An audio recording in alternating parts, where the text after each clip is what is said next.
You are now listening to the Vegan Stuff podcast with Caavakushi. In today's podcast episode, our hosts Sam and Kim will be doing a mini deep dive into the extraordinary vegan chef Babette Davis. If you simply can't get enough of us and you want more vegan stuff, go to caavakushi.com and sign up to our vegan newsletter. And don't forget to follow us on our socials too. Have you ever heard of those people that just totally embody defying expectations? Oh, yeah, totally. That's Chef Babette for me. Yeah. This woman is 73 years old. Yeah. And she's out there doing 100 push-ups. It's nothing. It's unbelievable. I actually watched the clip a couple times. I was like, there's no way. Makes you think, what was she doing at 23, right? Right. But get this, it wasn't all green smoothies and yoga retreats. Right. Before she found her way to veganism and wellness, Chef Babette had a past. Most people wouldn't believe it. Yeah, it's it really highlights how our early experiences, those traumatic ones especially, can really shape the choices that we make for years to come. Oh, absolutely. And she's been very open about her really difficult childhood, facing abuse, unstable caregivers, and, those things have a lasting impact. They do. It's no surprise that she looked for comfort, solace in unhealthy relationships, and eventually substances like heroin and crack cocaine. It makes you realize that addiction is so much more than just this simple choice. It's often a coping mechanism for some really deep-seated pain. Absolutely. So it's all the more incredible that she was able to break free from that cycle and in such a dramatic way. Yeah. She was in her mother's bedroom about to use crack again, and something shifted. Wow. And she put it down and never went back. That's amazing. I mean, that moment of clarity, that internal shift is so important in anybody's story of transformation. It is. It's recognizing that disconnect between who we are and who we want to be. Right. And for Chef Babette, that turning point, that's what led her to the path she's on now. Yeah. And thankfully, she found love along the way, too. She often talks about her husband, Rondell, as the one who really introduced her to the power of a plant-based diet. It's amazing how powerful those supportive relationships can be. Yeah. And just to offer that different perspective, Right. Rondell gave her those first books on healthy eating. And she wasn't much of a reader at that time either. Wow, interesting. But something resonated. It did. Because that's when everything started to change for her. Yeah. She went all in on this new way of living. Wow. Imagine going from a traditional Southern diet, Okay. which she lovingly describes as eating everything on the pig, Oh, wow. to full-on veganism. Wow. What's interesting is that she even approached it with a degree of skepticism at the beginning. Really? Oh, yeah. She even asked Rondell, do you have to be Hare Krishna to embrace this lifestyle, So it wasn't some sort of pre-existing ideology that drew her in. Right. It was about the tangible effects Interesting. that she was experiencing almost immediately. And what were those? Well, she talks about how chronic issues like eczema and recurring rashes, which even required cortisone cream, Oh, wow. they just vanished once she made the switch. It's incredible how powerful food can be. It really is, and it's a perfect example of her core belief. Food is medicine. Food is medicine. But she doesn't mean just any food. Right. It's about consuming what she calls live food. Live foods. Okay. This is where her deep dive into nutrition gets really interesting. Okay. I'm listening. We're talking fresh fruits, vegetables, juices, anything in its most natural and vibrant form. So really getting back to the basics. I like it. And it aligns with a lot of the longevity research out there, too. Yeah. Minimally processed foods, rich in nutrients and antioxidants. All that good stuff. All that good stuff, exactly. So important. And Chef Babette takes it a step further. She loves juicing. Juicing. Okay. Every single day, she starts with a green juice. Wow. And she even shared her go-to recipe. Okay. I have to hear this. What is in Chef Babette's magic elixir? All right, so picture this. A vibrant blend of cilantro, lemon or lime for that singing, a good dose of ginger, because who doesn't love a little spice? Right. And then to round it out, some crisp green apples. It sounds delicious, and she's definitely onto something with those ingredients. Oh, yeah. Cilantro, that's great for detoxification. Ginger is a natural anti-inflammatory. Right. And those green apples, they bring in a good dose of quercetin. Quercetin. That's a powerful antioxidant. Wow. So it's like she's bottled up a little bit of sunshine. Exactly. She's starting her day off, right? And she doesn't stop at juicing. When it comes to eating, Chef Babette is all about food combining. Food combining, now for those who aren't familiar, Right. That's the idea that certain foods digest better when they're paired together. Right. While others can actually cause some digestive issues if you eat them in the wrong combinations. Yeah, it's like she sees our digestive system as this like finely tuned instrument. She wants to make sure everything's working in harmony. I like that analogy. And of course, she's very intentional about minimizing processed foods, even the vegan ones. Oh, interesting. There's this one interview where she says that she doesn't like to accumulate, meaning processed ingredients and all those artificial additives. Interesting. So she's all about keeping things clean and simple. And again, that speaks to her overall philosophy of just minimizing inflammation in the body. Right. Because even if those foods are technically vegan, Right. they can still contain ingredients that disrupt our gut health and lead to inflammation. Yeah. And, it's not just about what she puts in her body. Okay.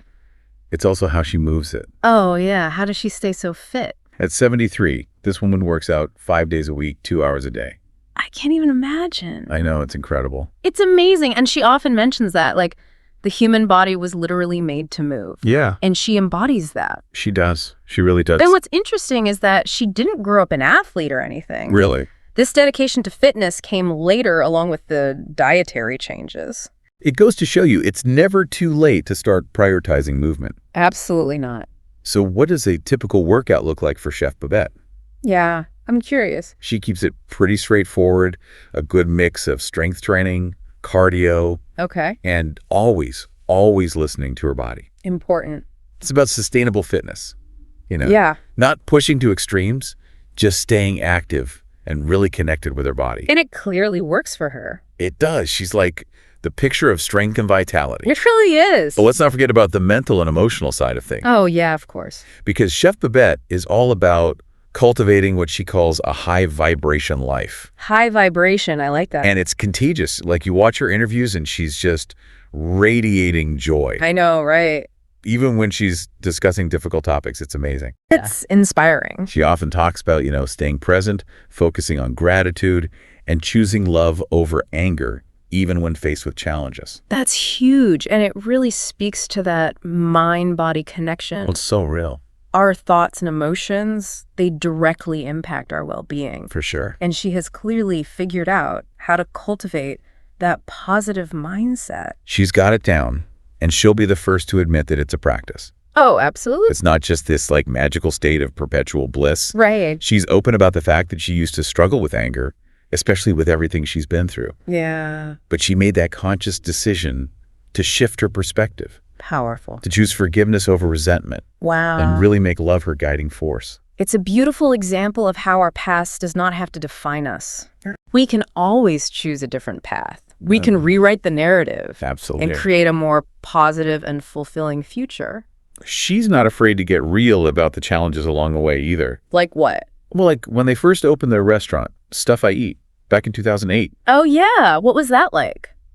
it was literally just 3 bistro tables, no money, Oh, a wow. whole lot of passion. They were just starting out. They really were. And they were washing dishes in a bathtub because they couldn't afford a sink. Wow. They were really scrappy. They were hustling. And they didn't just open the restaurant in any neighborhood. Right. They chose Inglewood, Inglewood. Okay. which at the time was considered a food desert. So they were really trying to make a difference. They really were trying to make a difference. They saw a need and they went for it. That's amazing. It is. And that commitment to community just shines through in everything she does. Yeah, how so?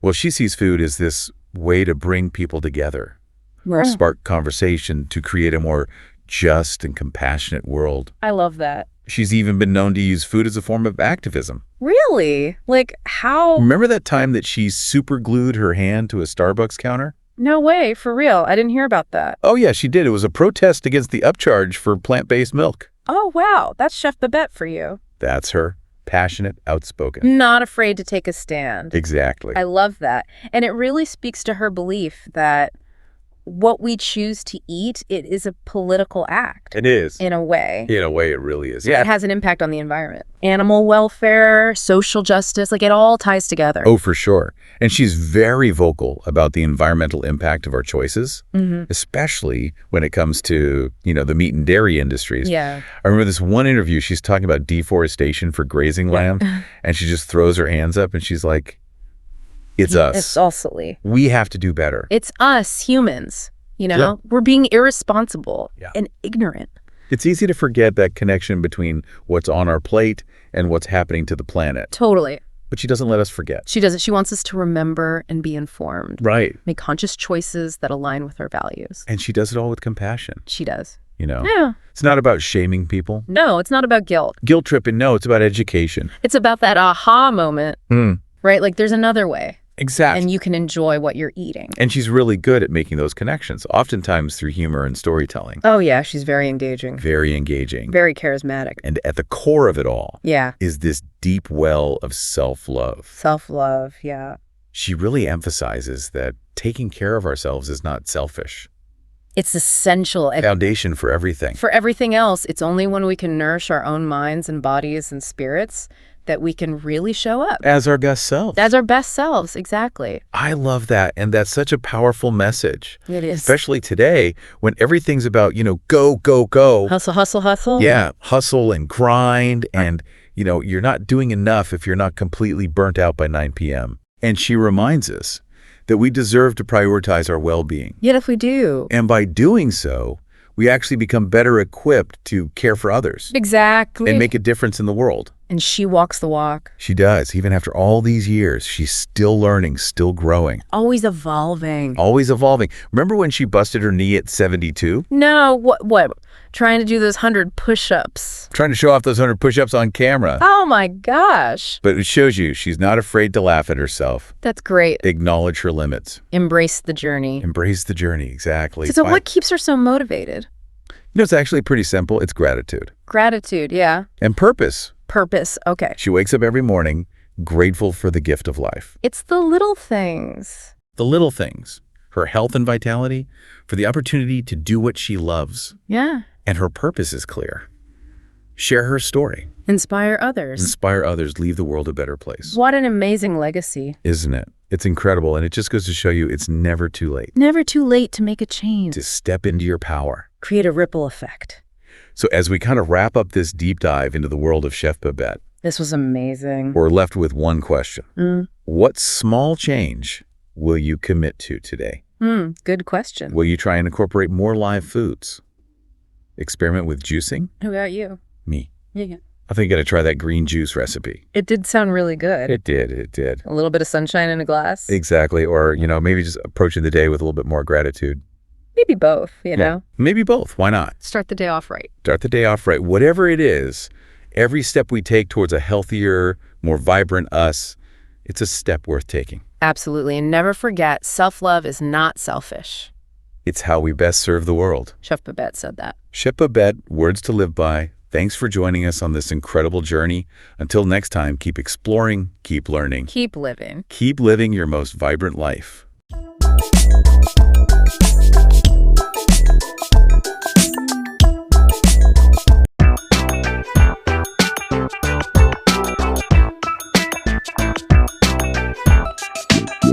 Yeah.